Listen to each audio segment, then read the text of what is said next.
Hello, YouTube. I don't know if you can figure it out. We're going to be doing a building project today. Yeah. I'm actually out here right now on a weekend with my children at Lake Washington, which is in Melbourne, Florida. And we had just run around town, went to Goodwills, various Goodwills, the flea market. And I decided to take advantage of this opportunity to buy some components to use to make a wood-burning stove or pseudo-rocket stove so that I can actually cook using wood and make the unit portable so I can carry it around with me in the van or, set it up somewhere in a camp or something to use.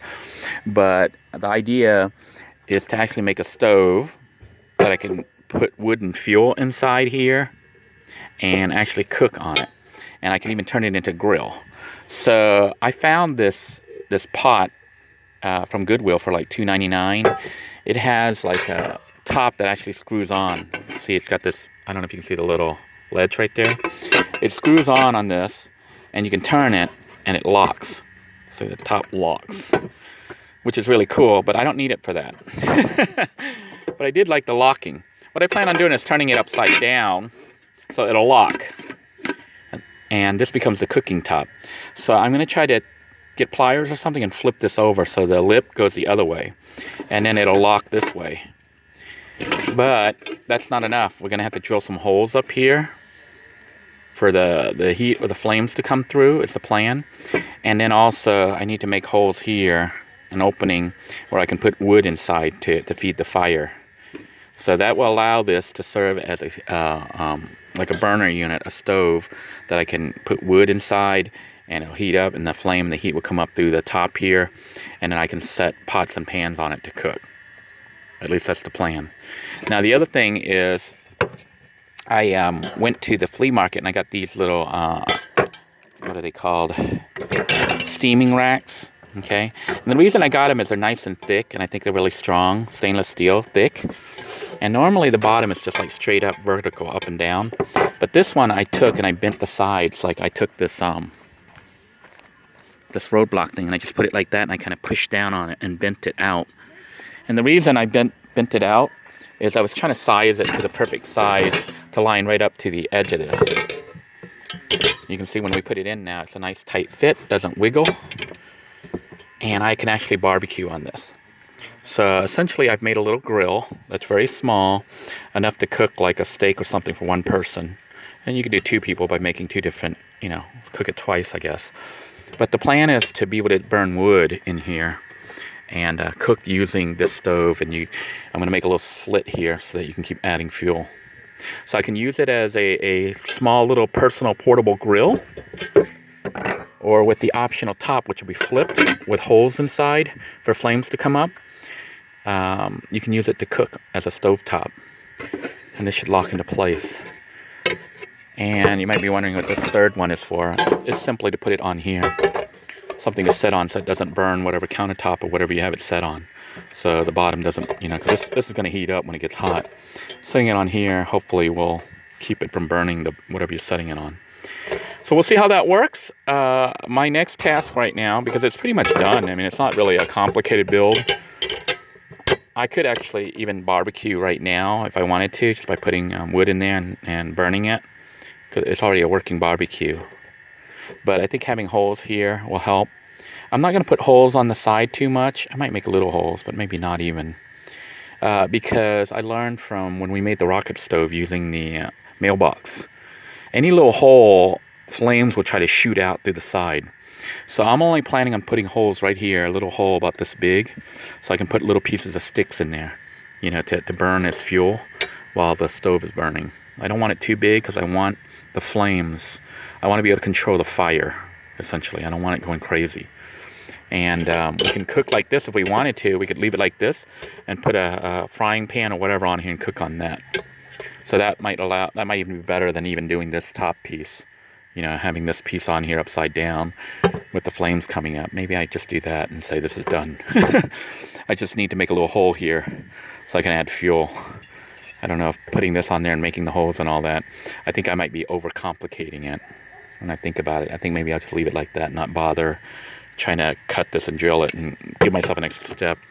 Yeah, I think all I need to do right now is just make a hole right here, slit, for feeding the wood, because this top right here can be used for barbecuing, as well as for when you put your frying pan or your pot here to heat up water. So it'll just sit right on top of it. You know, it'll sit right there, and just the flames will come up and heat up and cook it. Although I might try it the other way too, just to be cool, because I think it would look cool the other way. We'll try it. At the very least, it will work like this as long as I can make the hole here. It's just trying to figure out how to cut the hole. I think I'm going to start with drilling and try to figure out how I can use pliers or something to rip out a piece of opening here to make this all work. So stay tuned. I really don't know if this is going to work or not, but I'm going to try to drill a hole here using this. I'm going to try to cut it with this bit, which I think is meant for wood, but I'm going to try to cut metal with it. I'm going to make 2 of them side by side as the plan. We're going to see what happens here. If I go like that and like that, I think that'll be wide enough. So wish me luck. I'm planning on just cutting 2 holes right here, you know, on top of each other, and use that as my opening to feed the wood. So I'm going to try it right now. Can't film and do it, but that's essentially what I'm going to try to do. Well, so far it looks like it's sort of working. I haven't broken anything yet. I basically put this here and was kind of pressing down and drilling it and just kind of eating away. And I'm going to try again right here on the other side to try to make an opening wide enough. That's the plan right here. We'll see how well this all works. So stay tuned. I'm basically just sticking it in, you know, and going like that. But I'm holding it in place, obviously. So we'll see what happens. Well, it looks like we're making some progress right here. What I did was I have 2 holes now. It's not going to be a perfect cut, but it should be good enough. I'm slowly grinding it away. It seems to be working, although my drill might need charging again soon because it's kind of low on power. But I'm kind of trying to cut the edge here. And then it'll go out and we'll have an opening about this big. I think that's big enough for the wood that I'm going to be putting in there to burn. At least that's the plan, at least. Slowly but surely, you can see it is cutting through. I'm able to press through on this side, and I just need to work on this side. And that should do it, you know. It looks like it's going to have that opening like I wanted. The key will be whether it actually works the way it was intended to.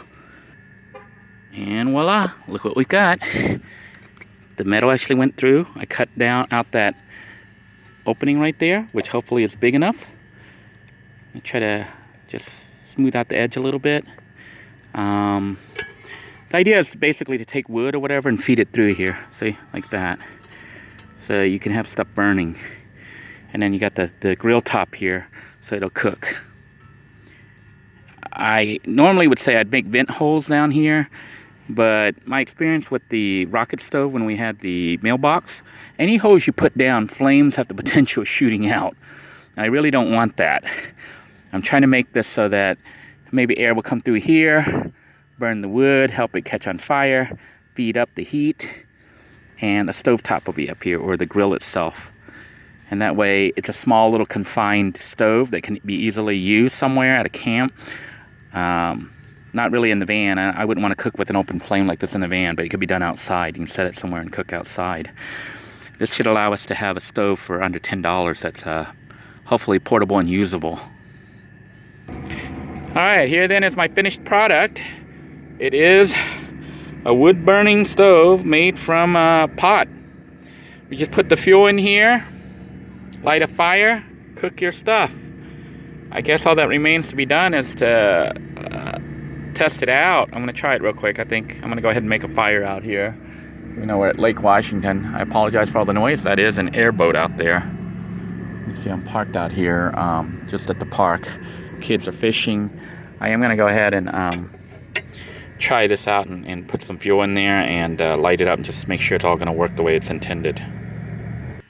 Okay, here goes nothing. As you can see, I've loaded up the stove here with some frond leaves from a palm tree, and basically you just stick wood and stuff in there. And I got some paper towels, old trash paper towels. I'm going to try to light the whole thing here and see what happens. I don't think it's rocket science. It should work. It's just going to burn in there. That's the whole point. So basically you're making a fire that's contained inside a canister, a metal container here. So it's under control, and it's small enough that I can manage it.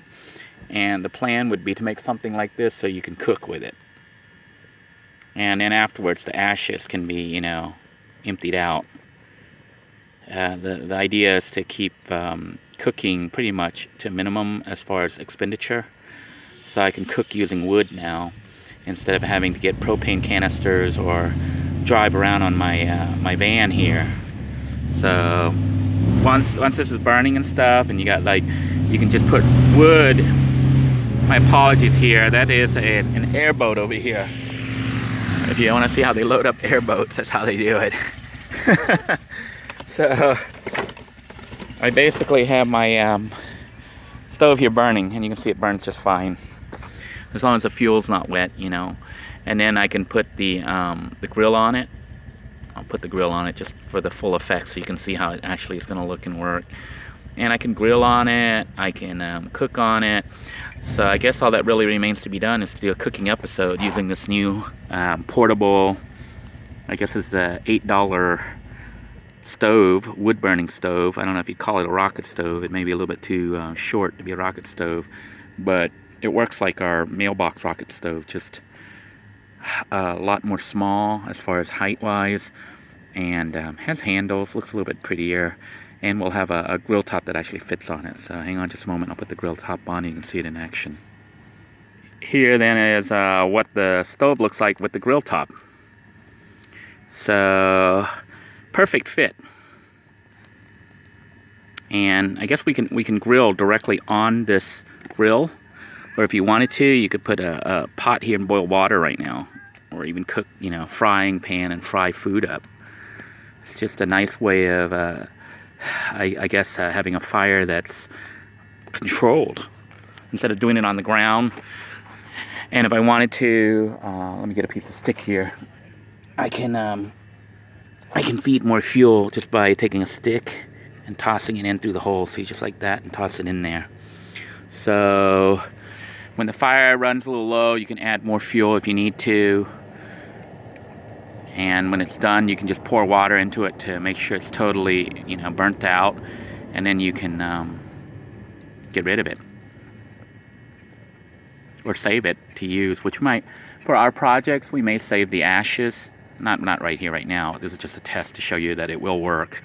But for other projects, I may save the ashes to try to see what I can do with that.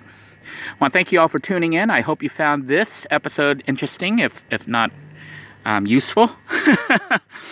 I guess in the future you can look forward to me using this new stovetop / grill to cook some food. So look forward to some more Cooking with Denoy episodes. Take care, everybody.